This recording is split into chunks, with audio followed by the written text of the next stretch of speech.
The morning inspection bell clanged across the Canadian Pacific telegraph station at Cold Creek, its metallic shriek cutting through the pre-dawn silence like a blade through frozen air. Clara Whitmore straightened her shoulders beneath the heavy wool uniform, her fingers automatically smoothing the brass buttons, despite knowing that Superintendent Morrison would find fault regardless. Her left hand trembled slightly as she adjusted her collar. The familiar weakness that had plagued her since childhood, now a daily reminder of her precarious position in this remote outpost. Morrison's boots struck the wooden platform with military precision, each step echoing through the sparse waiting room where 3 other operators stood at rigid attention. The superintendent's weathered face bore the permanent scowl of a man who had fought his way up from track-laying gangs to administrative power, and his gray eyes swept across his subordinates with the cold efficiency of a predator evaluating prey. Clara kept her gaze fixed on the horizon beyond the station windows, where the first pale light of dawn painted the endless Saskatchewan prairie in shades of silver and shadow. "Operator Whitmore." Morrison's voice cut through the morning air like a whip crack. "Step forward." Clara's weak hand clenched involuntarily as she moved toward the superintendent, her boots clicking against the worn planks. The other operators remained motionless, but she could feel their eyes tracking her movement, waiting for whatever public humiliation Morrison had prepared. In the 18 months since her arrival at Cold Creek, these morning inspections had become a ritual of power, a daily reminder that her position hung by the thinnest of threads. "Your transmission logs from yesterday." Morrison held up a leather-bound ledger, its pages fluttering in the bitter wind that swept through the gaps in the station walls. "Explain the irregularities in entries 43 through 47. Clara's mind raced through the previous day's work, searching for any deviation from protocol that might have drawn Morrison's attention. The telegraph had been unusually active, with messages flowing in from Winnipeg, Calgary, and the smaller stations that dotted the railway line like beads on a string. But nothing had seemed out of the ordinary, nothing that would warrant this public scrutiny. "Sir, I recorded all transmissions according to regulation. Each message was logged with timestamp, origin, destination, and operator codes." Her voice remained steady despite the growing knot of anxiety in her chest. Morrison opened the ledger and began reading in a voice loud enough for all present to hear. "Message 43, received at 1432 hours. Origin listed as unknown. Content, tell my mother the snow was deep, but we held the line. Signed Private Thomas Kellerman." He looked up from the page, his gray eyes boring into Clara's face. "Care to explain how a dead man sent a telegraph message?" The words hit Clara like a physical blow. Thomas Kellerman had been killed at Vimy Ridge 2 years prior, his name inscribed on the memorial plaque that hung in the station's main office alongside dozens of other local boys who had not returned from the war. She had transcribed the message exactly as it had come through the wire, following the sacred protocol that demanded every word be recorded without interpretation or judgment. "I transcribed the message as received, sir. Protocol requires accurate recording regardless of content." Protocol. Morrison's laugh was devoid of humor. "Protocol does not include entertaining the fantasies of grief-stricken relatives or the pranks of bored operators down the line. You will explain how this message appeared on your wire."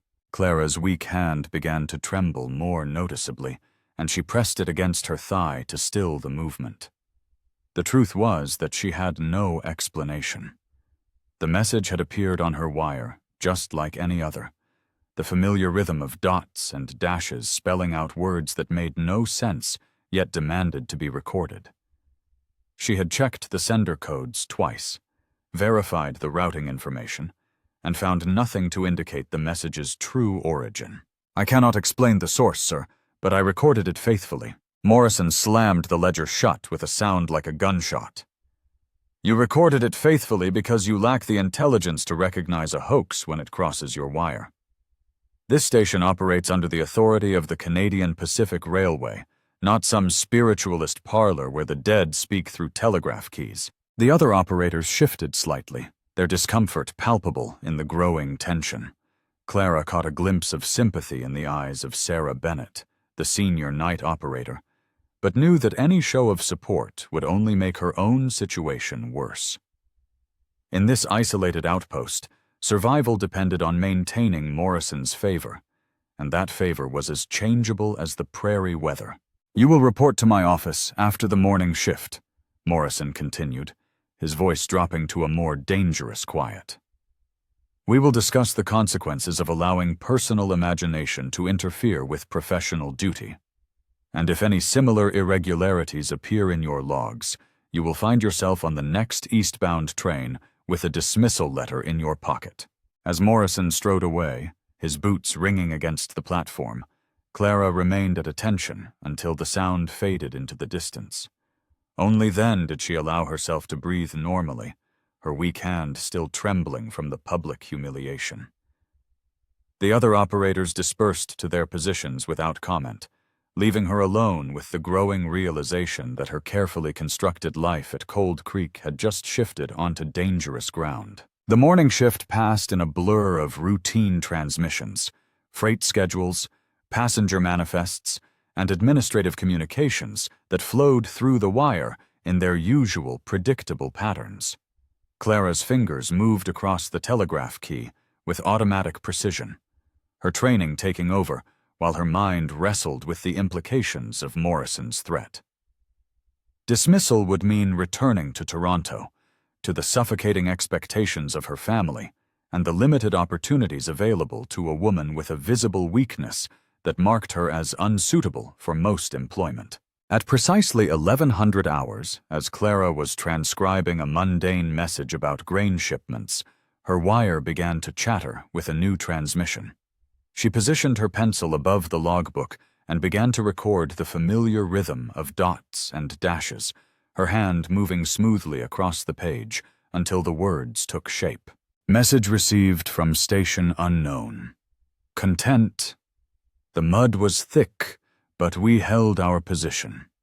Tell father his teachings about courage were true. Signed, Corporal James Morrison. Clara's pencil froze above the paper. James Morrison had been the superintendent's only son, killed in the same offensive that had claimed Thomas Kellerman. The boy's photograph still occupied a place of honor on Morrison's desk, and his death had transformed the superintendent from a stern but fair administrator into the bitter tyrant who now ruled Cold Creek with an iron fist. The implications crashed over Clara like an avalanche. Recording this message would mean certain dismissal, possibly worse. But protocol demanded absolute fidelity to the wire, and her training had been drilled into her with such intensity that the thought of falsifying a log entry felt like a violation of everything she had been taught to believe sacred about her profession. Her weak hand began to shake more violently as she considered her options. She could claim the message was garbled, report a equipment malfunction, or simply omit it from the log entirely. But each alternative felt like stepping onto a path that would lead inevitably to discovery and disgrace.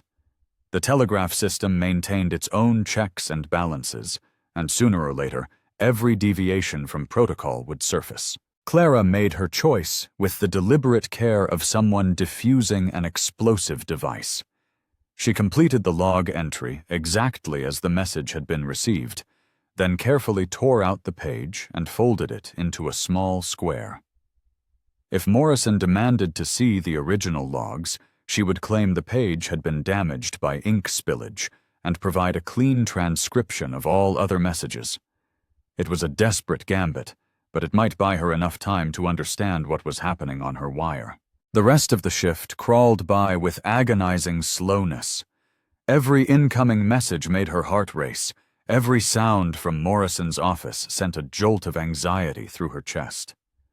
When the afternoon operator arrived to relieve her, Clara gathered her personal items with the careful precision of someone who might not be returning to this position tomorrow. Morrison's office occupied the corner of the station building, its windows providing a commanding view of the railway tracks and the endless expanse of prairie beyond.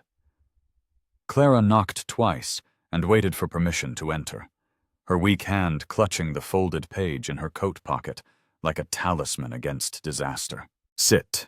Morrison did not look up from the stack of papers on his desk, his pen scratching across an official form with mechanical regularity. Clara settled into the hard wooden chair facing his desk, her back straight, and her hands folded in her lap to hide their trembling. After several minutes of silence, Morrison set down his pen and fixed her with his gray stare. "Explain to me, Operator Whitmore, how a woman with your obvious limitations came to be employed at this station." The question struck at Clara's deepest insecurities, the fears that had driven her from Toronto to this remote outpost where her weaknesses might be overlooked in exchange for competent service. "Sir, I was trained at the Dominion Telegraph Institute and graduated with commendation. My left-hand weakness does not affect my ability to operate equipment or maintain accurate records." "Your records suggest otherwise." Morrison opened a different ledger, this one containing personnel files and evaluation reports.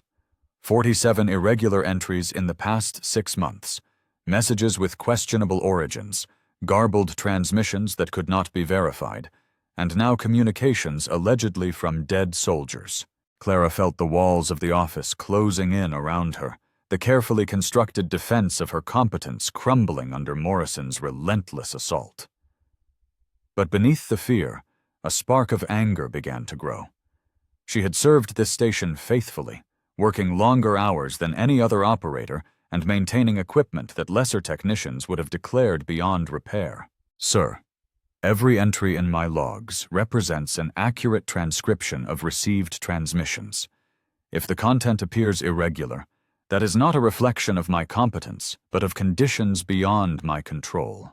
Morrison's eyes narrowed. "Conditions beyond your control, such as?" Clara hesitated, knowing that her next words would either save her position or seal her fate. "Atmospheric interference has been unusually heavy this winter. Solar storm activity can cause signal reflection and routing errors. It is possible that old messages are being bounced through the system, creating the appearance of new transmissions."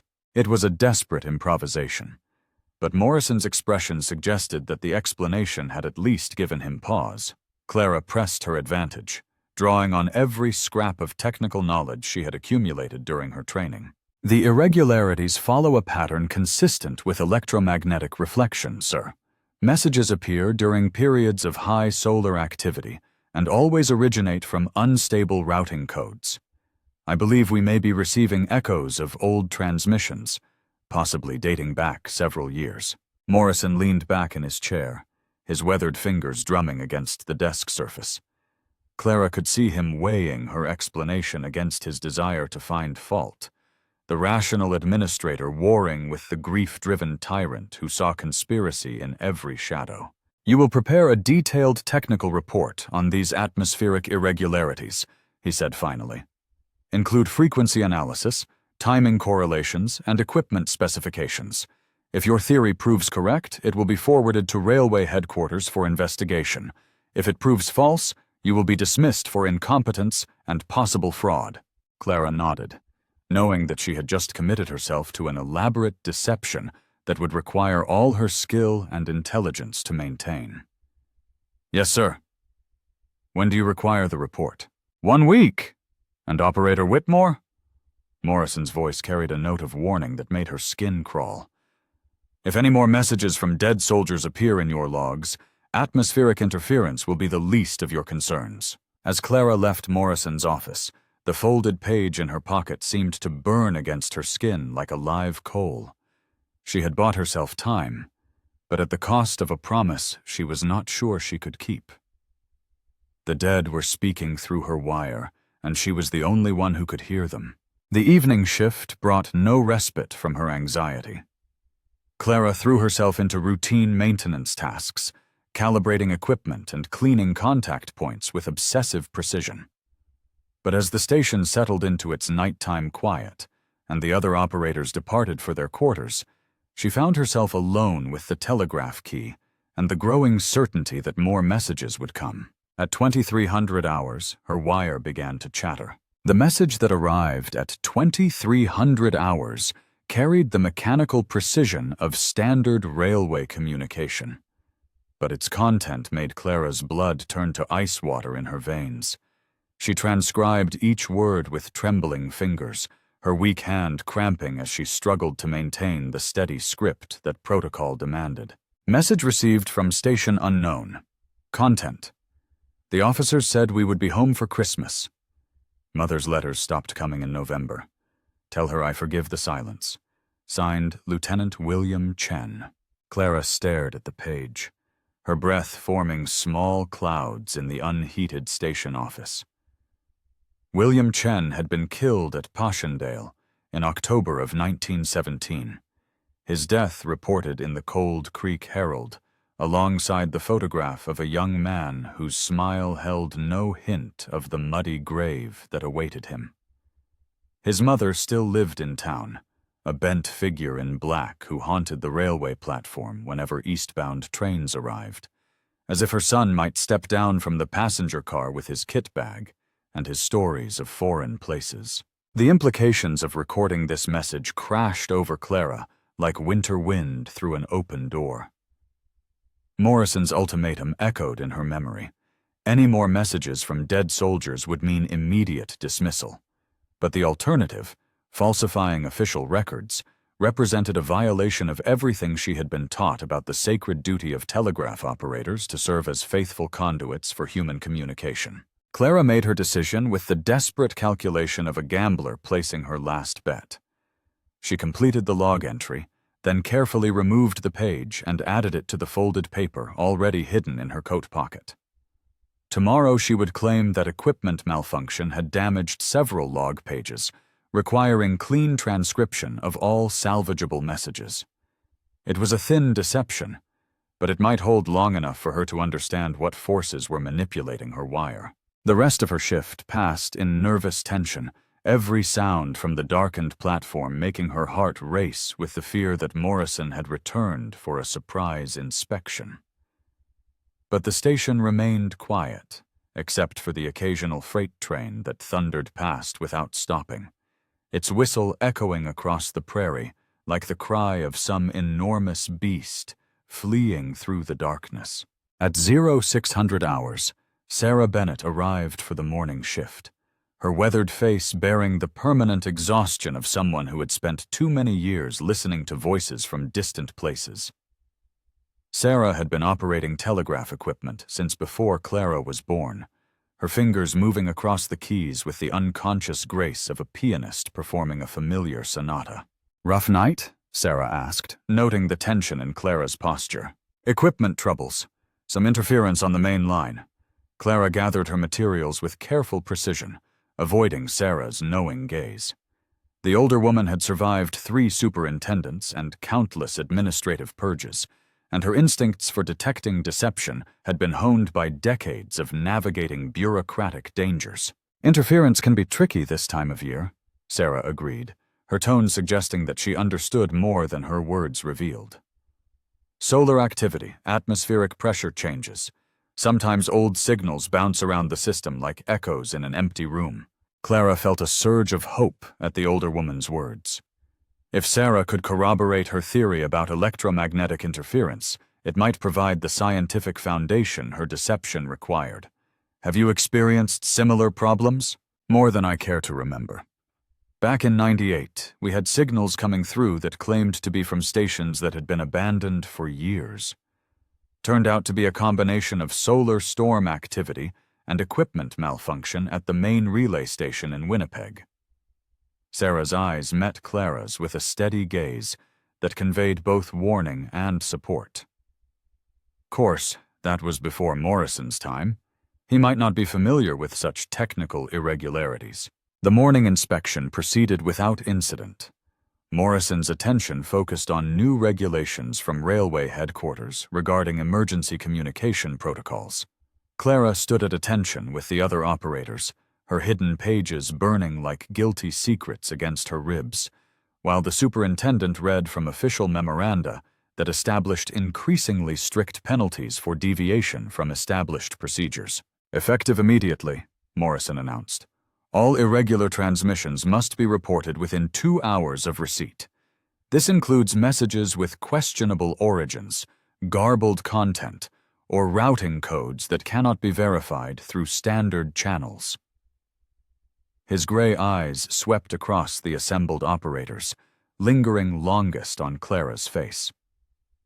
"The railway cannot afford to maintain personnel who lack the judgment to distinguish between legitimate communication and deliberate fraud." After Morrison's departure, the operators dispersed to their assigned duties with the subdued efficiency of soldiers who had survived another morning formation.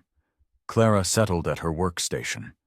The familiar weight of headphones and the smooth surface of the telegraph key providing small comfort against the growing anxiety that threatened to overwhelm her carefully maintained composure.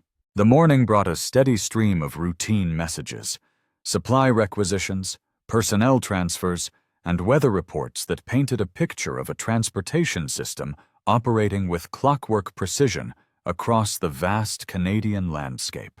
Clara transcribed each transmission with mechanical accuracy, her training allowing her to maintain professional standards, while her mind wrestled with the impossible problem of the messages from dead soldiers. At 1130 hours, her concentration was shattered by the arrival of Mrs. Chen. The elderly Chinese woman entered the station office with the hesitant steps of someone unaccustomed to dealing with official institutions. Her black mourning dress, worn continuously since her son's death, had faded to a deep gray that seemed to absorb light from the winter morning. She approached Clara's desk with downcast eyes, clutching a small leather purse with hands that trembled from age or emotion. "Excuse me, miss. I need to send message to Toronto, to William's commanding officer." Clara felt her throat constrict as she looked into the woman's face, seeing there the patient suffering of someone who had never quite accepted that her child would not return from war.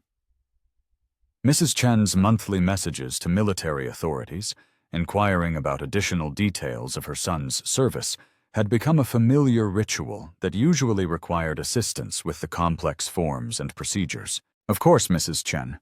Please have a seat and I'll prepare the necessary paperwork." As Clara gathered the telegraph forms, her guilty conscience transformed Mrs. Chen's presence from routine customer service into a moral trial that threatened to expose her deception. The message hidden in her pocket seemed to pulse with its own malevolent energy, a communication from the woman's dead son that could provide the comfort she desperately sought, or shatter her carefully maintained hopes with news too painful to bear. Mrs. Chen dictated her message with the formal precision of someone who had learned English as a second language and never quite trusted her ability to navigate its complexities. To Colonel Henderson, 1st Canadian Division. Request information regarding personal effects of Lieutenant William Chen, Service Number 4729. Family requires closure for spiritual purposes. Clara transcribed the words onto the official form, her professional demeanor masking the internal turmoil that made her hands shake with suppressed emotion.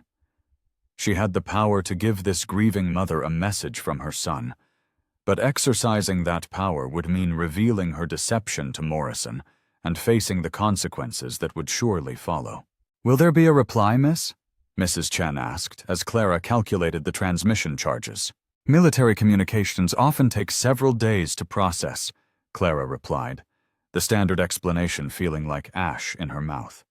"We'll notify you as soon as any response arrives." After Mrs. Chen's departure, Clara stared at the telegraph key with growing resentment toward the impossible position in which she found herself trapped.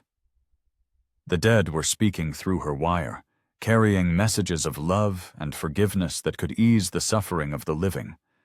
But the living world's rigid protocols demanded that such communications be suppressed in the name of administrative efficiency. The afternoon shift brought another test of her resolve when Thomas Kellerman's father arrived at the station. The old farmer's weathered face bore the permanent lines of someone who had spent decades wresting sustenance from unforgiving soil and his presence filled the small office with the earthy smell of livestock and honest labor. "Need to send word to my brother in Saskatoon," he announced in the blunt manner of someone unaccustomed to urban courtesies. "Wife's been poorly since Thomas passed. Doctor says she needs to be near family for a while." Clara nodded and prepared another set of forms, her conscience now burning with the knowledge that she possessed a message from his son that might provide the comfort his wife desperately needed. But revealing that message would mean destroying her own carefully constructed life at Cold Creek, trading temporary solace for lasting disgrace. As evening approached and the other operators prepared to depart for their quarters, Clara found herself alone with the weight of accumulated secrets that threatened to crush her beneath their moral burden. She had positioned herself as the guardian of communications from the dead, but the responsibility was proving more complex and painful than she had imagined. At 2200 hours, as Clara was preparing to close the station for the night, her wire began to chatter with another transmission. She positioned her pencil above a fresh log page, her trained reflexes taking over even as her rational mind recoiled from what was about to unfold. Message received from station unknown. Content: "The chaplain said God watches over us all, but I think God was looking the other way when the shells fell. Tell my sister that heaven is not what we expected. Signed, Private Michael O'Brien." Clara recognized the name immediately. Michael O'Brien had been Sarah Bennett's nephew, killed at Vimy Ridge alongside Thomas Kellerman and dozens of other local boys, whose deaths had transformed Cold Creek from a thriving railway town into a community haunted by loss. Sarah had never spoken of her nephew's death, but Clara had noticed the small photograph that occupied a corner of the older woman's workstation, a young man in uniform whose smile seemed to mock the sorrow that surrounded his memory. This message represented a new level of moral complexity that made Clara's previous dilemmas seem simple by comparison. Sarah had shown her kindness and support, providing both technical cover for her deception and emotional comfort during Morrison's public humiliation. Keeping this message secret felt like a betrayal of that friendship, but revealing it would mean exposing her entire deception and facing the consequences that Morrison had promised. Clara made her choice, with the grim determination of someone crossing a bridge that was burning behind her. She recorded the message in her official log, then immediately tore out the page and added it to her growing collection of hidden communications. Tomorrow she would claim that a coffee spill had damaged several entries, requiring clean transcription of all salvageable material. But as she prepared to leave the station, Clara realized that her deception had evolved beyond simple record falsification into something approaching active fraud. She was no longer just hiding irregular messages, but actively manipulating official documentation to maintain her position. The moral ground beneath her feet was shifting like quicksand, and each new lie required additional deceptions to support its weight. The walk to her quarters through the frigid prairie night provided no relief from the anxiety that had become her constant companion. The boarding house where railway employees lived stood like a lonely island of light in the vast darkness, its windows glowing with the warm yellow illumination of kerosene lamps. But even the promise of warmth and solitude could not quiet the voices of the dead that echoed in Clara's memory, their words carrying messages of love and loss that the living world seemed determined to suppress. In her small room on the second floor, Clara spread the hidden pages across her narrow bed and read each message again by lamplight. The words seemed to pulse with their own mysterious energy, communications from beyond the grave that demanded attention, but defied explanation. Tomorrow, she would face Morrison's scrutiny with a fabricated technical report that might preserve her position for another day, but she knew that the forces manipulating her telegraph wire would not remain silent forever. As she prepared for bed, Clara caught sight of her reflection in the small mirror above her washstand. The face that looked back at her belonged to a stranger, a woman whose eyes held secrets too dangerous to share, and whose weak hand trembled not just from physical infirmity, but from the weight of moral choices that grew heavier with each passing hour.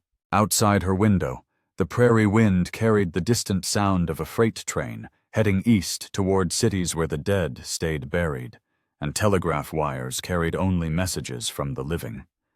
But Clara knew that she could never return to that simpler world. Not now that she had heard the voices of the dead calling through the darkness, with words too important to ignore. The technical report that Clara submitted to Morrison's office represented 3 sleepless nights of desperate research and careful fabrication. She had consulted every manual in the station library, interviewed maintenance workers about equipment irregularities, and constructed an elaborate theory about electromagnetic interference that wove together just enough scientific truth to support her increasingly fragile deception. The document filled 12 pages with detailed analysis of solar storm cycles, atmospheric pressure variations, and the theoretical possibility that old telegraph messages could bounce through the system like echoes in a canyon. Morrison studied the report with the methodical attention of a prosecutor examining evidence for holes, his gray eyes scanning each page while Clara stood at attention before his desk. The morning sunlight streaming through the office windows illuminated dust motes that danced in the air like tiny spirits, and Clara found herself wondering if the dead might be present even now, watching to see whether their messages would be acknowledged or buried beneath administrative bureaucracy. "Your theory is interesting, Operator Whitmore," Morrison said finally, setting the report aside with deliberate care. "But theories require verification. You will conduct a comprehensive equipment inspection, documenting every component that might contribute to signal reflection. If atmospheric interference is truly responsible for these irregularities, the evidence will be found in the hardware." Clara's heart sank as she realized that Morrison was not accepting her explanation, but rather setting a trap that would expose her deception when no equipment malfunction could be discovered. "Yes, sir." "How long do I have to complete the inspection?" 48 hours. "And Operator Whitmore?" Morrison's voice carried the quiet menace of a predator toying with cornered prey. "Railway headquarters has expressed interest in your atmospheric theory. If it proves accurate, you may find yourself transferred to a position more suited to your apparent expertise in electromagnetic phenomena. If it proves false, your employment with the Canadian Pacific Railway will be terminated immediately." As Clara left Morrison's office, the weight of her deception pressed down upon her like a physical burden. She had gambled everything on a fabricated scientific theory, and now the inevitable exposure of that lie would mean not just dismissal, but professional disgrace that would follow her for the rest of her life. The voices of the dead had trapped her in a web of moral complexity that grew more tangled with each passing day. The morning shift brought a steady stream of routine communications, but Clara's attention was fractured by the knowledge that her time at Cold Creek was measured in hours rather than days. She mechanically transcribed freight schedules and administrative messages while her mind raced through possible escape routes, each more desperate than the last. She could claim sudden illness and flee eastbound before the equipment inspection exposed her lies, but such cowardice would leave the voices of the dead unheard, and the grieving families without the comfort their messages might provide. At 1300 hours, Sarah Bennett approached Clara's workstation with a cup of coffee and the careful expression of someone preparing to deliver unwelcome news. The older woman's weathered features bore traces of sleepless nights, and her usual professional composure seemed strained by some internal struggle. "Morrison's got you running scared," Sarah observed, settling into the chair beside Clara's desk. "Equipment inspection for atmospheric interference. Sounds like he's looking for an excuse to clean house." "The irregularities in my logs have raised questions about technical competence," Clara replied, maintaining the official explanation while searching Sarah's face for signs of suspicion or support. Sarah sipped her coffee thoughtfully. her eyes focused on the telegraph equipment with the assessing gaze of someone who had spent decades coaxing reliable service from temperamental machinery. Funny thing about irregularities? Sometimes they're not irregular at all, just patterns we don't understand yet. The words carried an undertone that made Clara's pulse quicken with hope and fear. What do you mean? Been working these wires for 23 years. Seen things that would make Morrison's hair stand on end if he had the sense to pay attention. Sarah's voice dropped to a conspiratorial whisper that barely carried above the ambient noise of the station. Messages that come through during the deep watches, when most folks are sleeping, and the electromagnetic field settles into strange patterns. Messages from places that don't exist anymore, from people who've been gone so long their names are carved on stone. Clara felt her breath catch in her throat, as she realized that Sarah might know about the messages from dead soldiers. Have you ever reported such irregularities to supervisory personnel? Once, back in '99, when Superintendent Walsh was running this station. Thought he should know about the unusual signal patterns I'd been documenting. Sarah's laugh was bitter with remembered pain. Walsh called me into his office, just like Morrison called you, questioned my competence, threatened my position, demanded technical explanations I couldn't provide. What happened? I learned to keep my mouth shut and my logs clean. Some truths are too dangerous for official recognition, especially when they threaten the comfortable assumptions that keep men like Morrison in power. Sarah finished her coffee and stood to leave, but paused beside Clara's chair with a final whispered warning. Be careful what you choose to record, and more careful what you choose to hide. The dead have long memories, and they don't forgive those who silence their voices. As Sarah returned to her own workstation, Clara struggled to process the implications of their conversation. If the older woman knew about the messages from dead soldiers, she might be willing to provide support for Clara's deception. But she might also represent a threat if Morrison questioned other operators about unusual transmissions. The web of secrecy surrounding the mysterious messages was larger and more complex than Clara had imagined. The afternoon brought a development that shattered Clara's remaining composure when Mrs. O'Brien arrived at the station in the company of Father McKenna, the elderly priest who served Cold Creek's small Catholic community. The woman's red-rimmed eyes and trembling hands spoke of grief too fresh to bear, while the priest's grave expression suggested that he was struggling with questions that his theological training had not prepared him to answer. Miss Whitmore, Father McKenna began, his Irish accent thick with emotion. Mrs. O'Brien has come to me with a most unusual request. She claims to have received a message from her deceased son through dreams, and she wishes to send a reply through official channels. Clara's blood turned to ice as she realized that the message she had hidden from Sarah might somehow be connected to this desperate mother's supernatural experiences. I'm afraid telegraph service is limited to communication between living persons, Father. We cannot facilitate correspondence with the deceased. Of course not, the priest agreed, his tone suggesting internal conflict between rational skepticism and pastoral compassion. But Mrs. O'Brien is convinced that her son is trying to communicate with his sister in Vancouver, and she fears that his soul cannot find peace until the message is delivered. Mrs. O'Brien clutched the priest's arm with desperate intensity, her voice breaking as she spoke. He came to me in dreams, miss, clear as daylight. Said heaven isn't what the church taught him to expect. Said he needs Margaret to know the truth about what happened over there. She fumbled in her purse and produced a crumpled piece of paper covered with shaky handwriting. I wrote down every word, just like he told me. Please, miss. I know it sounds mad, but I can feel him nearby, waiting for someone to listen. Clara stared at the paper in Mrs. O'Brien's hands, knowing that it might contain words that matched the hidden message burning in her coat pocket. The temptation to reveal what she knew was almost overwhelming, but doing so would mean exposing her entire deception and facing the consequences that Morrison had promised. Telegraph regulations require proper sender identification and payment of standard rates, Clara replied, her professional training providing refuge from the moral complexity of the situation. I cannot process a message allegedly from a deceased person. Mrs. O'Brien's face crumpled with disappointment and renewed grief, her last desperate hope for connection with her son crushed by bureaucratic indifference.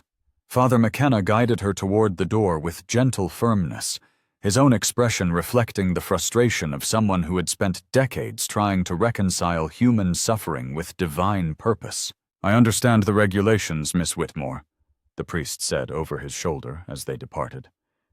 But sometimes the rules we follow serve neither truth nor compassion. I pray that you never find yourself in a position where duty conflicts with mercy. As the door closed behind them, Clara buried her face in her hands and fought back tears of guilt and frustration. She possessed the very message that Mrs. O'Brien desperately sought, the words of comfort and explanation that might ease the woman's suffering. But revealing them would mean destroying her own carefully constructed life at Cold Creek. The voices of the dead had trapped her in an impossible choice between personal survival and moral responsibility. The remainder of her shift passed in a haze of anxiety and self-recrimination. Clara mechanically processed routine transmissions, while her conscience waged war with her survival instincts, neither side able to claim decisive victory. When evening arrived and the other operators departed for their quarters, she found herself alone with the telegraph equipment, and the growing certainty that the forces manipulating her wire would not remain silent much longer. At 2100 hours, as Clara was preparing her fabricated equipment inspection report, her wire began to chatter with a transmission that would change everything. She positioned her pencil above a fresh log page, her trained reflexes taking over even as her rational mind recoiled from what was about to unfold. Message from Station Identification, Quebec 77. Content: This is Deputy Marshal Thomas Hendricks, Royal Canadian Mounted Police.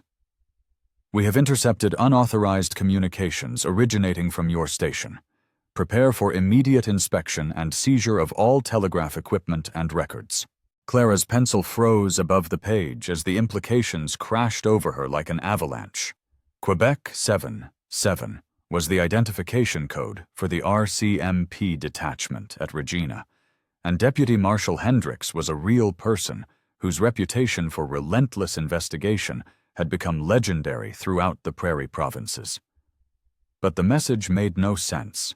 Unauthorized communications required a complainant and formal legal process before police intervention, and her deception involved record falsification rather than illegal transmission.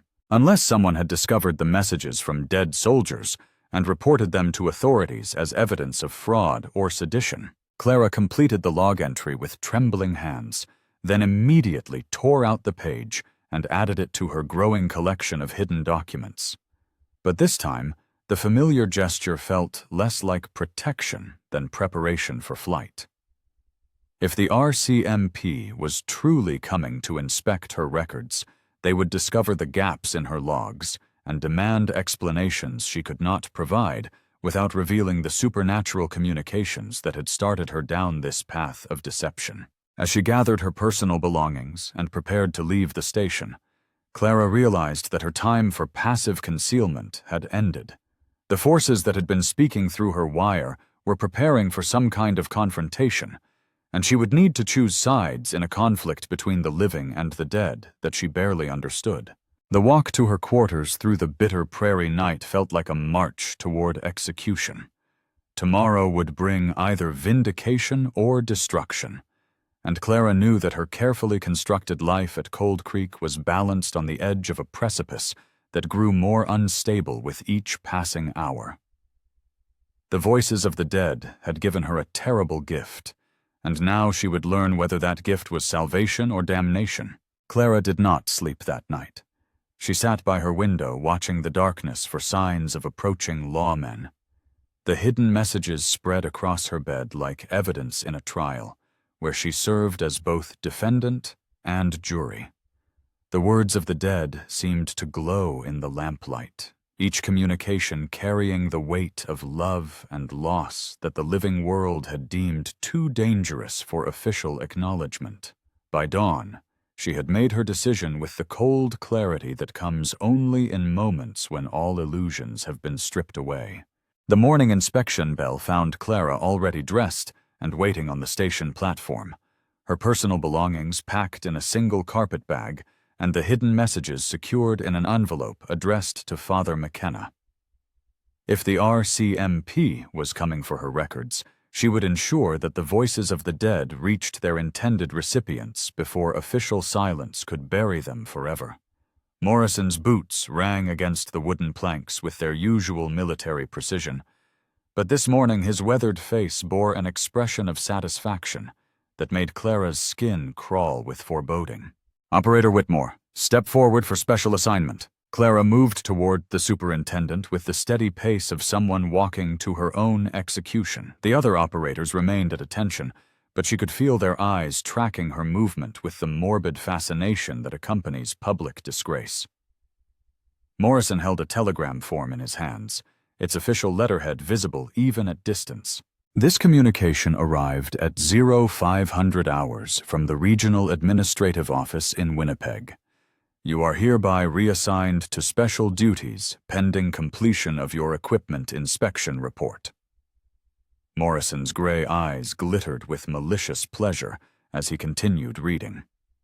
"Effective immediately, you will surrender all station keys, log books, and official materials to your replacement operator. You will continue to receive basic accommodation pending final disposition of your employment status." The words hit Clara like physical blows, each phrase stripping away another layer of the life she had built at Cold Creek. Reassignment to special duties was administrative code for suspension without pay, a bureaucratic limbo that preceded formal dismissal. Morrison was removing her from active duty before the RCMP inspection could expose her deception, ensuring that any scandal would be contained and attributed to individual incompetence rather than systemic failure. "Sir, I request the opportunity to complete my equipment inspection as previously assigned." Morrison's laugh was devoid of humor. "Your inspection privileges have been revoked, pending investigation of irregularities in your maintenance reports. Operator Jensen will assume responsibility for technical assessments." He gestured toward a thin young man, whose nervous expression suggested that he had been recruited specifically to rubber stamp whatever conclusions Morrison desired. As Clara surrendered her station keys and official materials, she caught Sarah Bennett's eye across the platform. The older woman's face bore an expression of sympathetic understanding that spoke of similar experiences with administrative persecution. Sarah nodded almost imperceptibly toward the envelope in Clara's hand, a gesture that might have meant encouragement or warning, or simple acknowledgement of shared secrets too dangerous for public discussion. Clara spent the morning in her quarters, listening to the familiar sounds of station operations through her window, while preparing for whatever confrontation awaited her. At precisely noon, as she had expected, heavy boots rang against the boarding house stairs, and a firm knock echoed through her door. She opened it to find Deputy Marshal Thomas Hendricks standing in the hallway, his imposing figure filling the doorframe with an authority that made Morrison's petty tyranny seem insignificant by comparison. Hendricks was younger than Clara had expected, perhaps 30 years old, with the weathered features of someone who had spent years tracking criminals across the vast Canadian wilderness. His uniform bore the red serge and brass buttons that commanded respect throughout the frontier territories, and his steady brown eyes held the patient intelligence of a man who had learned to read human nature through its deceptions and self-betrayals. "Miss Whitmore, I am Deputy Marshal Hendricks of the Royal Canadian Mounted Police. I need to speak with you regarding certain irregularities in telegraph communications originating from this station." Clara stepped aside to admit him, her heart racing with the knowledge that the moment of reckoning had finally arrived. Hendricks entered her small room and positioned himself near the window, his trained gaze taking inventory of her belongings with professional thoroughness. He noticed the packed carpet bag, the envelope addressed to Father McKenna, and the subtle signs of someone preparing for hasty departure. Planning to travel, Miss Whitmore? I have been reassigned to special duties pending completion of administrative review. I thought it prudent to prepare for possible relocation. Clara settled into the room's single chair, leaving Hendricks to stand in a position that emphasized his physical and legal authority. Your superintendent has reported unusual activities in your telegraph logs. Messages with questionable origins, content that suggests possible fraud or seditious communication.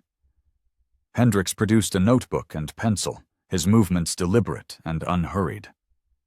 I need you to explain the source of these irregular transmissions. Clara realized that Morrison had contacted the RCMP not in response to the warning message she had received, but as part of a deliberate campaign to destroy her career before she could expose whatever larger conspiracy surrounded the messages from dead soldiers. The superintendent was using law enforcement as a weapon against her, transforming her moral struggle into a criminal investigation that would discredit her permanently. Deputy Marshal, the irregularities in my logs represent accurate transcription of received communications.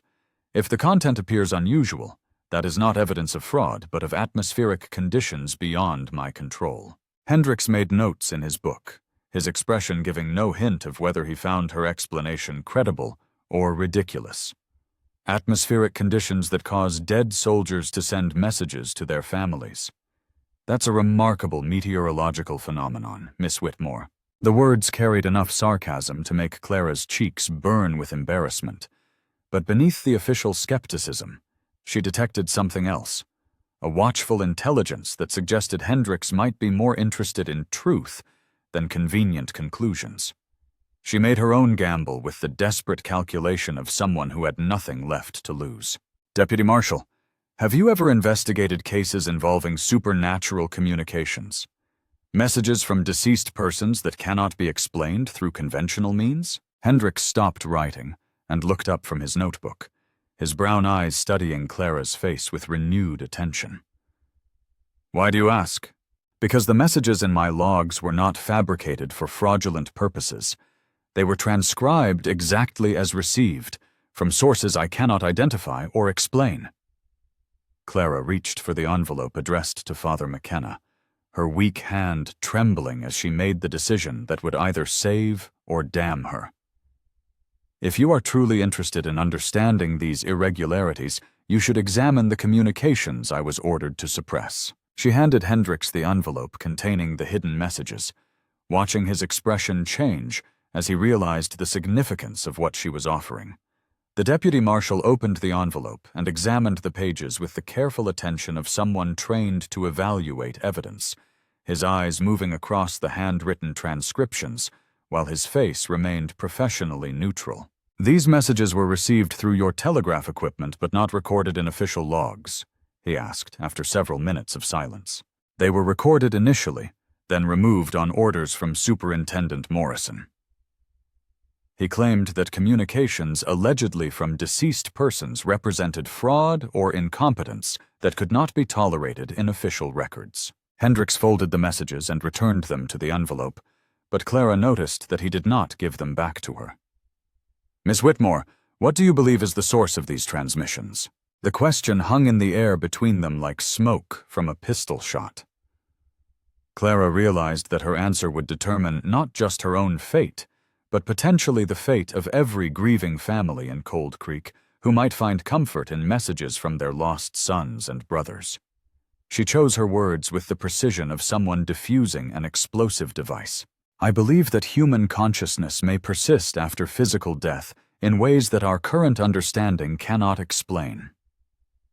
I believe that strong emotional connections between the living and the dead may create conditions that allow communication across the boundary between life and death. And I believe that dismissing such communications as fraud or delusion does a disservice to both the dead who seek to speak and the living who desperately need to hear their voices. Hendricks studied her face for a long moment, his expression revealing nothing of his internal thoughts. Then he returned his notebook to his pocket and moved toward the door with the decisive movements of someone who had reached an important conclusion. "Miss Whitmore, you will remain available for further questioning as this investigation proceeds. Do not leave Cold Creek without official permission." He paused at the door, his hand on the knob. "And Miss Whitmore? The next time you receive one of these unusual communications, you will notify me immediately rather than concealing it from official scrutiny." After Hendricks departed, Clara sat in stunned silence as she tried to process the implications of their conversation. The deputy marshal had neither arrested her nor dismissed her claims as delusion, but had instead given her instructions that suggested the investigation would continue. More importantly, he had kept the hidden messages, treating them as evidence rather than fantasy. The afternoon brought a visit from Sarah Bennett, who arrived at Clara's door with a pot of tea and the cautious expression of someone venturing into dangerous territory. The older woman settled into the room's second chair with the familiar movements of someone who had navigated many such crises during her long career. "Heard you had a visit from the law," Sarah began, pouring tea with steady hands despite the tension that surrounded them both.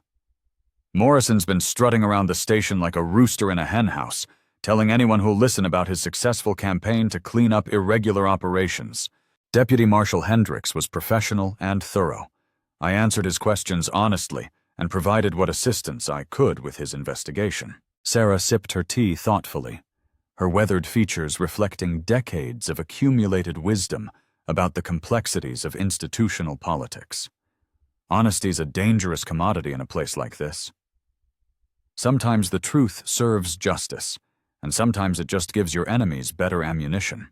"Sarah, how long have you known about the messages from dead soldiers?" The older woman's cup rattled against its saucer as she set it down with more force than necessary.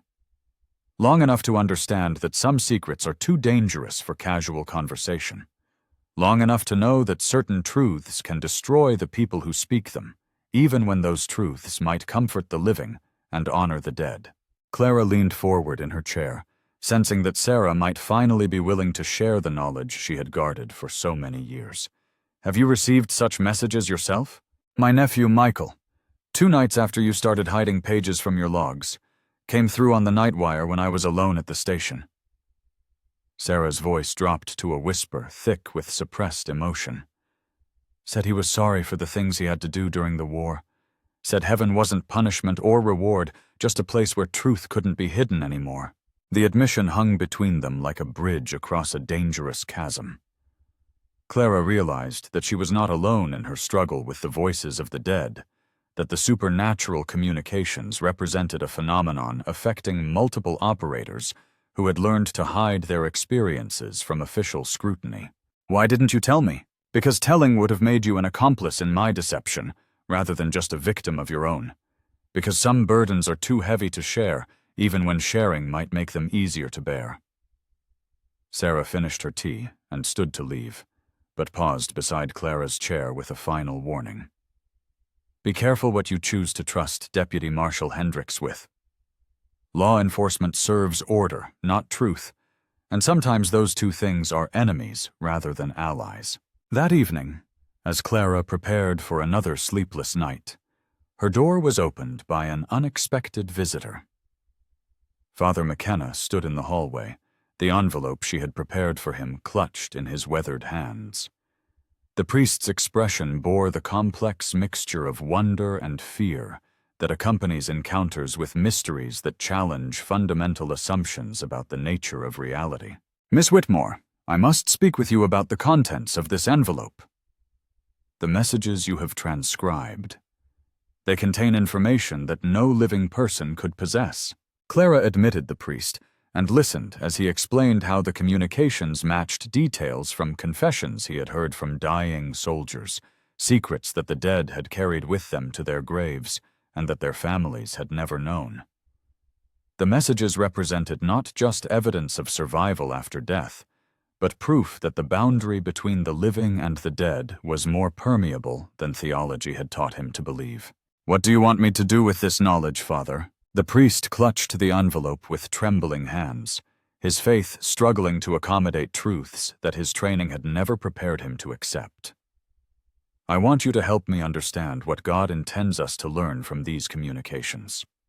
And I want you to help me decide whether the comfort they might bring to grieving families is worth the chaos they would certainly create in a world that is not ready to accept such revelations. As Father McKenna departed into the prairie darkness, Clara realized that the forces she had unleashed by recording the voices of the dead were spreading beyond her ability to control or contain them. Tomorrow would bring new challenges and new moral choices, but tonight she would rest in the knowledge that she was no longer alone in her struggle with truths too dangerous for easy acceptance. The summons came at dawn with the harsh clang of the emergency bell, its urgent rhythm cutting through the morning stillness like a cry of alarm across the frozen prairie. Clara dressed quickly and hurried to the station, where she found the platform crowded with townspeople whose faces bore the tense expressions of a community confronting crisis. Deputy Marshal Hendricks stood beside Morrison's office door, his red serge uniform stark against the weathered wood, while inside the building voices rose in heated argument that carried clearly through the thin walls. "The situation has escalated beyond local administrative control," Hendricks announced to the assembled crowd, his voice carrying the authority of someone accustomed to maintaining order in chaotic circumstances. "Of this morning, this telegraph station is under federal investigation for irregularities that may constitute fraud against the Canadian Pacific Railway and seditious communication with foreign agents." Clara felt her blood turn to ice as she realized that Morrison had escalated his campaign of persecution to include charges of treason. The superintendent was not content with simple dismissal, but was seeking to destroy her completely, using the mysterious messages as evidence of criminal conspiracy rather than supernatural phenomenon. The faces around her reflected a mixture of curiosity and suspicion. Neighbors who had known her for 18 months now viewing her as a potential threat to their isolated community. Morrison emerged from his office accompanied by two men Clara did not recognize, their expensive suits and official bearing marking them as representatives from railway headquarters in Montreal. The taller man carried a leather briefcase filled with legal documents, while his companion clutched a thick file that Clara suspected contained detailed reports of her alleged misconduct. Morrison's face bore the triumphant expression of someone who had successfully orchestrated the destruction of an enemy. "Ladies and gentlemen," the tall man began, his Eastern accent sounding foreign and pretentious in the prairie morning, "I am Regional Inspector Davies from Canadian Pacific Administration. We have received reports of irregular communications originating from this station, including messages that appear to be coded correspondence with unauthorized parties. As of this moment, all telegraph operations are suspended pending completion of our investigation." The announcement struck the assembled townspeople like a physical blow. Cold Creek depended on telegraph communication for everything from supply orders to emergency medical consultation, and cutting that lifeline would isolate the community from the outside world, just as winter was tightening its grip on the prairie. Clara watched the faces around her transform from curiosity to anger as people began to understand the implications of official intervention. "Inspector Davies." Father McKenna stepped forward from the crowd, his clerical collar providing moral authority that balanced the legal power of the railway officials. "This community has relied on Miss Whitmore's professional service for over a year. Whatever irregularities you believe you have discovered, surely they do not justify punishing an entire town for the alleged misconduct of one individual." Davies consulted his file with the bureaucratic precision of someone who had learned to hide behind procedure when confronted with human complexity. The irregularities in question include communications allegedly from deceased military personnel, messages with unverifiable origin codes, and systematic falsification of official logs to conceal these activities. Such behavior suggests either gross incompetence or deliberate fraud, either of which constitutes grounds for immediate suspension of service. Mrs. Chen pushed through the crowd, her small figure dignified despite the worn mourning dress that marked her as one of the war's countless victims. "Mr. Inspector," she began, her accented English carrying the weight of accumulated grief, "if messages come from my son William, why you call this fraud? Why you punish town for mother's hope to hear from dead boy?" The question hung in the morning air like smoke from a distant fire, its simple logic exposing the cruel absurdity of treating supernatural communication as criminal conspiracy. Davies shifted uncomfortably, his bureaucratic training inadequate for addressing the raw emotion that Mrs. Chen's words had unleashed. Clara realized that this moment represented her last opportunity to speak for the dead, to give voice to truths that official silence sought to bury. "Inspector Davies." Clara stepped forward, her weak hand trembling but her voice steady with the conviction of someone who had finally chosen her side in the conflict between the living and the dead. "The messages you describe as irregular were transcribed exactly as received through authorized telegraph equipment. If their content appears unusual, that is not evidence of fraud, but of phenomena beyond our current understanding." "Miss Whitmore," Morrison's voice cut through her explanation like a blade through paper, "you are not authorized to speak during this official investigation. Return to your quarters immediately." "No." The word escaped Clara's lips before her rational mind could stop it, carrying with it the weight of 18 months of suppressed anger and moral compromise. "I will not return to my quarters while you destroy the reputation of this community to cover up your own failure to understand forces beyond your limited comprehension." The crowd stirred with the electric tension that precedes violent confrontation, townspeople sensing that they were witnessing a moment when ordinary rules no longer applied. Hendricks moved closer to Clara, his hand resting casually on his service revolver, while Morrison's face darkened with rage at this public challenge to his authority. "Miss Whitmore," Inspector Davies consulted his legal documents with increasing desperation, "you are hereby placed under formal arrest for fraud against the Canadian Pacific Railway, falsification of official documents, and seditious communication with unauthorized parties. Deputy Marshal Hendricks will escort you to Regina for prosecution under federal statutes." But Hendricks did not move to arrest her. Instead, the deputy marshal studied Clara's face with the calculating attention of someone weighing evidence that did not fit established patterns. "Inspector Davies, before we proceed with arrest procedures, I believe Miss Whitmore should be given the opportunity to demonstrate the equipment, irregularities she claims are responsible for these unusual transmissions." Clara felt a surge of desperate hope as she realized that Hendricks was providing her with one final chance to prove her claims. If she could somehow cause the voices of the dead to speak publicly, in front of witnesses who could not dismiss their testimony as individual delusion, she might yet transform official persecution into recognition of truths that the living world desperately needed to acknowledge. "The equipment is under administrative seal," Morrison protested, his voice rising with the panic of someone who sensed his carefully orchestrated plan beginning to unravel. "No unauthorized personnel will be permitted access to sensitive machinery. I am federal law enforcement investigating potential criminal activity," Hendricks replied, with quiet authority that made Morrison's local tyranny seem insignificant by comparison. "I will determine what access is necessary for proper investigation. Miss Whitmore, you will demonstrate these atmospheric irregularities using standard telegraph equipment under official supervision." The crowd followed them into the station office, cramming into the small space with the eager anticipation of people who sensed they were about to witness something unprecedented.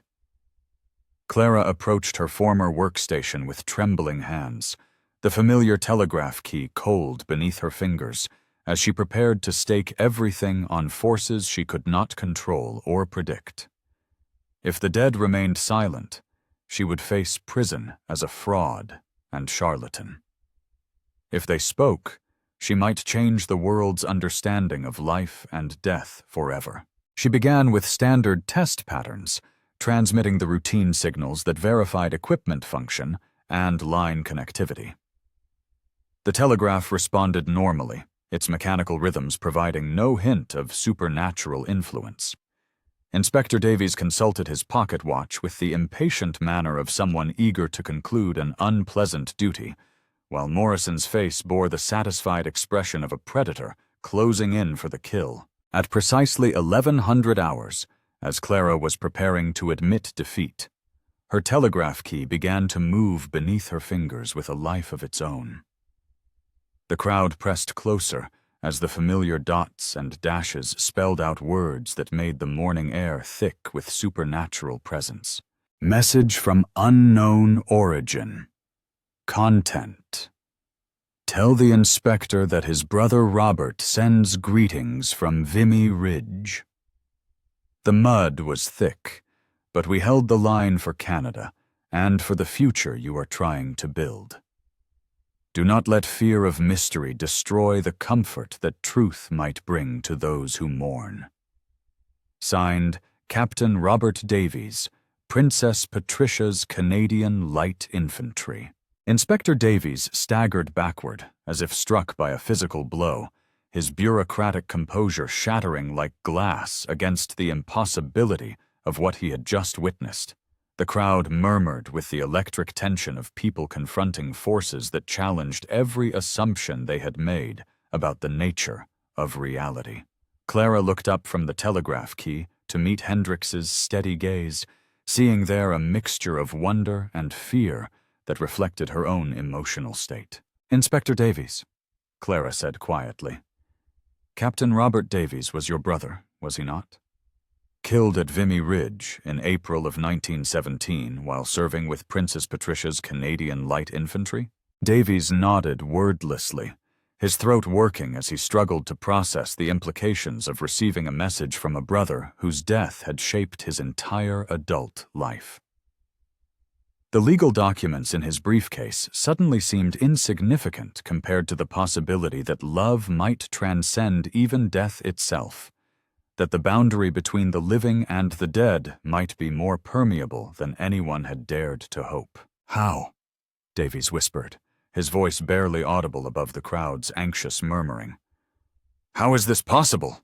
Before Clara could answer, the telegraph key began moving again, spelling out another message that would transform the gathering from official investigation into something approaching religious revelation. Message from unknown origin. Content. This is Lieutenant Colonel Andrew Morrison, 1st Canadian Division. Tell my son Thomas that pride and grief have made him forget the lessons I tried to teach about mercy and understanding. The dead forgive those who doubt, but they cannot forgive those who silence voices that speak only of love. Signed, Lieutenant Colonel Andrew Morrison. Morrison's face went white as the message identified him as the son of a decorated officer whose death had been reported in the Cold Creek Herald 3 years earlier. Clara realized that the superintendent's brutal enforcement of regulations stemmed not from administrative zeal, but from grief and guilt that had poisoned his judgment and transformed him into an enemy of the very comfort his father's memory might have provided. The crowd stirred with the complex emotions of people who had witnessed impossible things, their faces reflecting wonder and fear in equal measure. Some wept openly as they began to understand that their lost sons and husbands might not be gone forever, while others recoiled from implications that challenged the fundamental assumptions upon which they had built their understanding of existence. "This is a trick," Morrison said desperately, his voice cracking with strain as he fought to maintain the rational worldview that had sustained him since his father's death. Electromagnetic interference, equipment malfunction, deliberate manipulation by someone with access to military records. But his protests sounded hollow even to his own ears, overwhelmed by the evidence of his own senses and the testimony of witnesses whose integrity could not be questioned. Father McKenna stepped forward from the crowd, his clerical authority providing a bridge between supernatural revelation and religious understanding. "My friends," the priest began, his Irish accent thick with emotion, "we have witnessed something that challenges our understanding, but need not destroy our faith. If the dead can speak to the living, if love transcends even death itself, then perhaps we have been given a glimpse of divine mystery that calls us to greater compassion rather than greater fear." The crowd began to disperse slowly, townspeople departing in small groups to discuss and process what they had experienced. Clara remained at the telegraph station, her hands still resting on the key that had become a conduit between worlds.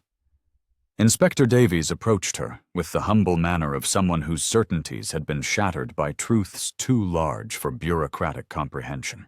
"Miss Whitmore," he began, his Eastern accent now sounding uncertain rather than authoritative, "I must ask you to continue monitoring these communications under official supervision. If the dead are truly speaking through telegraph wires, then we need to understand the implications for both the living and the administration of our communications systems." As the morning dissolved into afternoon, Clara found herself at the center of a transformation that extended far beyond her personal struggle with supernatural forces. The voices of the dead had finally been heard by the living world, and nothing would ever be quite the same again. The commission that arrived from Ottawa 3 weeks later carried the authority of the federal government and the bewildered expressions of men confronting phenomena that existing bureaucracy had never anticipated. Clara watched from her reinstated position at the telegraph station as black automobiles disgorged officials whose expensive overcoats and leather briefcases marked them as representatives of a world far removed from the harsh realities of prairie life. The lead commissioner, a silver-haired man named Sir William Mackenzie, had served as Deputy Minister of Communications for 15 years, but nothing in his administrative experience had prepared him for investigating conversations with the dead. The hearing convened in the Cold Creek schoolhouse, its single room packed with townspeople whose lives had been transformed by 3 weeks of regular communication with deceased relatives. Mrs. Chen sat in the front row, clutching transcripts of 17 messages from her son William, each one providing details of his military service that she had never known, and comfort that no living person could have offered. Beside her, Mrs. O'Brien held similar documents from her son Michael, while throughout the room other grieving families displayed evidence of communications that had bridged the gap between life and death, with words of love and forgiveness. "Ladies and gentlemen," Sir William began, his cultured voice carrying the weight of governmental authority, "we have convened this commission to investigate reports of supernatural communications received through Canadian Pacific telegraph equipment. Our purpose is not to validate or invalidate these claims, but to establish protocols that protect both the integrity of our communications infrastructure and the welfare of Canadian citizens who may be affected by such phenomena."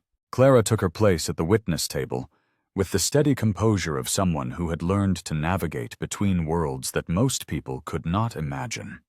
Beside her sat Deputy Marshal Hendricks, whose investigation had evolved from criminal prosecution to scientific documentation of events that challenged every assumption about the nature of human consciousness. Father McKenna occupied the chair to her left, his theological training pressed into service as interpreter of mysteries that transcended conventional religious understanding. "Miss Whitmore," Sir William consulted a thick file of testimony and evidence, "you have claimed that deceased military personnel are communicating through telegraph equipment under your operation. Please explain to this commission how such communication is technically possible." Clara had spent weeks preparing for this moment, consulting every scientific text available while struggling to understand forces that seemed to operate beyond the boundaries of physics. "Sir William, I believe that human consciousness persists after physical death in forms that remain largely unknown to current scientific understanding. Under certain atmospheric conditions, particularly during periods of intense electromagnetic activity, This persistent consciousness can influence telegraph equipment to transmit messages across the boundary between life and death. The commissioners exchanged glances that reflected their struggle to reconcile supernatural claims with rational governance. Sir William made careful notes while his colleagues whispered among themselves, their expressions ranging from skeptical doubt to cautious fascination. Clara realized that these men were facing the same moral complexity that had tormented her for months, forced to choose between comfortable denial and uncomfortable truth. Miss Whitmore, what evidence can you provide to substantiate these remarkable claims? Before Clara could respond, the schoolhouse door opened to admit Morrison, his uniform bearing new insignia that marked his recent promotion to regional superintendent. The past 3 weeks had transformed him from bitter tyrant to reluctant convert. His father's messages from beyond death, forcing him to confront the grief and guilt that had poisoned his judgment for years. He carried a leather portfolio filled with documentation that would prove crucial to the Commission's understanding. "Sir William," Morrison began, his voice carrying the humble tone of someone who had learned hard lessons about the limits of rational control. "I have prepared comprehensive technical reports documenting the electromagnetic conditions present during supernatural transmissions. The evidence suggests that these communications occur during specific atmospheric phenomena that create temporary channels between our world and whatever realm the deceased inhabit." Morrison's testimony carried special weight because of his initial opposition to Clara's claims, his conversion from skeptic to believer, providing powerful evidence that the supernatural communications represented genuine phenomena rather than elaborate fraud. The commissioners listened with growing attention as he detailed his observations of equipment behavior during supernatural transmissions, noting electromagnetic signatures that differed significantly from normal telegraph operations. "Furthermore," Morrison continued, "we have established communication protocols that allow controlled interaction with deceased personnel. Families can submit questions through official channels, and responses are transmitted during designated time periods under strict supervision. This system provides comfort to the grieving while maintaining administrative oversight of supernatural communications." Sir William leaned forward with the intense focus of someone recognizing the implications of revolutionary change. "Mr. Morrison, are you suggesting that the Canadian government should officially recognize the possibility of communication with deceased persons?" "Sir William, I am suggesting that we have a moral obligation to acknowledge truths that provide comfort to Canadian families who have sacrificed their sons and husbands in service to this nation. Whether we understand these communications or not, they represent a resource that can ease the suffering of those who have borne the greatest costs of our recent conflicts." The afternoon session brought testimony from families who had received messages from deceased relatives, their words carrying the weight of transformed grief and renewed hope. Mrs. Chen described how communications from her son had provided closure regarding questions that had tormented her for years, while Mrs. O'Brien spoke of finding peace through messages that revealed her son's final thoughts and continued love. Father McKenna testified about the theological implications of supernatural communication, arguing that divine mystery often manifested through phenomena that challenged human understanding without undermining faith. As evening approached and the commission prepared to deliberate, Clara found herself standing on the schoolhouse steps watching the sun set over the endless prairie. The landscape that had once seemed harsh and unforgiving now appeared transformed by the knowledge that love could transcend even death itself, that the bonds between human souls might prove stronger than the forces that sought to separate them. Deputy Marshal Hendricks joined her on the steps, his weathered features reflecting the complex emotions of someone who had witnessed the impossible and lived to document its implications. "Miss Whitmore, do you believe the Commission will authorize continued supernatural communications?" Clara considered the question carefully, knowing that her answer would reflect not just her own hopes, but her assessment of human nature when confronted with truths too large for easy comprehension. I believe they will authorize limited protocols that acknowledge the reality of such communications while maintaining governmental control over their implementation. They cannot deny what they have witnessed, but they also cannot allow unlimited access to forces they do not understand. Her prediction proved accurate. The Commission's final report, issued 6 months later, established the Department of Supernatural Communications as a specialized branch of the Federal Telegraph Service.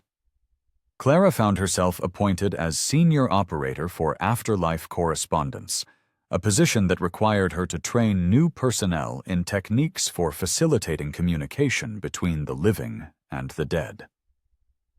The work demanded not just technical skill, but emotional strength sufficient to bear witness to the deepest griefs and greatest hopes of families seeking connection with their lost loved ones. The protocols that emerged from the Commission's deliberations reflected a careful balance between scientific skepticism and human compassion. Supernatural communications were limited to designated time periods and specific equipment, with all messages subject to official transcription and verification. Families could request communication with deceased relatives through proper administrative channels, but responses could not be guaranteed, and all sessions required supervision by trained personnel. Morrison's promotion to regional superintendent proved that institutional change could accommodate even the most reluctant converts to supernatural reality. His administration of the new protocols reflected hard-won wisdom about the balance between skeptical oversight and respectful acknowledgement of forces beyond human understanding. The bitter tyrant had been transformed into a careful guardian of mysteries that demanded both protection and recognition. The boarding house where Clara continued to live became an informal center for families seeking guidance about supernatural communications. Her reputation as the first person to establish regular contact with the dead attracted visitors from across the prairie provinces, people whose grief had driven them to seek connection with deceased loved ones. She found herself serving not just as telegraph operator, but as counselor and interpreter, helping families understand the implications of messages that bridged the gap between life and death. On quiet evenings, when the station closed and the prairie wind carried the sound of distant trains across the endless landscape, Clara would sometimes receive personal messages that reminded her of the profound responsibility she had accepted. Her own father, who had died when she was 12, occasionally sent communications that provided guidance about her unusual career and reassurance that her choices had been recognized and approved by those who watched from beyond the veil. The weak hand that had once marked her as unsuitable for most employment had become the instrument through which the dead spoke to the living, its trembling now recognized as sensitivity to electromagnetic forces rather than simple physical infirmity. Clara's disability had been transformed into a gift that allowed her to serve as bridge between worlds that most people could not imagine, her limitation becoming the foundation for a calling that few others could fulfill. Years later, when historians wrote about the establishment of supernatural communications in Canada, they would identify Clara's moral courage as the catalyst that transformed official denial into institutional recognition. Her refusal to silence the voices of the dead had created new possibilities for human understanding, expanding the boundaries of what government and society could acknowledge as real and important. But on the spring morning when the Commission issued its final report, Clara stood at her telegraph station listening to the familiar chatter of voices from beyond death, their words carrying messages of love and forgiveness that would help heal a nation still scarred by war and loss. The dead had found their voice through her willingness to hear them, and the living world would never be quite the same again. The protocol she had helped establish would endure for generations, a testament to the possibility that human consciousness could transcend even death itself. that love could bridge any gap, and that truth spoken with sufficient courage could transform even the most resistant institutions. In the end, the telegraph operator's secret had become humanity's gift to itself, the knowledge that no separation need be permanent, no loss beyond the reach of hope.